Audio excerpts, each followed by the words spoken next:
যদি আমরা UI and OS নিয়ে কথা বলি ফোনটার, তাহলে প্রথমেই আমি কিছু অ্যাপ ওপেন অ্যান্ড ক্লোজের ভিডিও দিচ্ছি আপনাদেরকে। দুইটা ফোনে একসাথে অ্যাপ ওপেন অ্যান্ড ক্লোজ করে দেখাচ্ছি, আপনারা দেখে নেন যে আসলে কোনটার স্পিডটা বেটার অ্যাপ ওপেন ক্লোজে। আমি দুটোতে একই অ্যাপস একই সাথে খোলার চেষ্টা করব, আর অবশ্যই আমি দেখা দিচ্ছি যে রিসেন্ট প্যানেল কিন্তু ফুললি ক্লিন করা, কোনো প্রকার অ্যাপ ব্যাকগ্রাউন্ডে চলছে না। সো ইজিলি আপনারা বুঝতে পারবেন যে কোন ফোনটা এগিয়ে আছে এখানে। তাছাড়া যদি আমরা ইউআই নিয়ে কথা বলি, তাহলে দুইটার ইউআই ভিন্ন।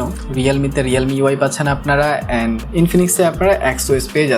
দুইটার এক্সপিরিয়েন্স ভিন্ন। রিয়েলমি ইউআই অনেক অপটিমাইজ করা হলেও এইখানে যেহেতু প্রসেসর এতটা বেটার না, সো ওই ধরনের অপটিমাইজেশন আমরা দেখতে পাচ্ছি না, অ্যান্ড এক্সট্রা অ্যাপসও কিন্তু অনেক পেয়ে যাচ্ছেন। অন দ্য আদার হ্যান্ড ইনফিনিক্সের কথা যদি বলি, এটাও স্বাভাবিকভাবেই এত অপটিমাইজ না আগে থেকেই, অনেক ভারী একটা ইউআই, বাট স্টিল এটা মোটামুটি প্রসেসরের কারণে হয়তো একটু বেটার ফিল হচ্ছিল। দুটো যেহেতু 120 হার্জ রিফ্রেশ রেট রয়েছে, সো সেদিকটা অবশ্যই আপনাদের ভালোই লাগবে। মোটামুটি স্মুথলি অ্যাপ ওপেন হবে, অ্যাপ ক্লোজ হবে, সেই ক্ষেত্রে আপনাদের হয়তো কোনো প্রকার সমস্যা হবে না। কিন্তু ইনফিনিক্সেও আমি এক্সট্রা অ্যাপস কিন্তু পেয়েছি যেগুলো আপনি আনইনস্টল করতে পারবেন। তাছাড়া আমরা পারফরমেন্স সেকশনে আসি, তাহলে পারফরমেন্স সেকশনে পার্থক্য পেয়ে যাচ্ছেন। পারফরমেন্স সেকশনে ইনফিনিক্সে আপনারা G81 আলট্রা চিপসেটটা পাচ্ছেন। অন দ্য আদার হ্যান্ড রিয়েলমিতে আপনারা পেয়ে যাচ্ছেন ইউনিসোসি T7250 চিপসেটটি। সো এই দুটোর মধ্যে কম্পেয়ার করলে ডেফিনেটলি খানিকটা এগিয়ে থাকবে এখানে ইনফিনিক্স। তারপরও আমি বেশ কিছু গেম প্লে দিচ্ছি ইনফিনিক্সে, আপনারা দেখেন যে ইনফিনিক্সের গেম প্লে এক্সপিরিয়েন্স কেমন ছিল, অ্যান্ড আপনারা ডিসাইড করতে পারবেন যে আসলে গেমিং এর জন্য আপনারা কোনটা নেবেন। সো যদি মনে হয় যে আপনি গেমিং করবেন, তাহলে আমার মনে হয়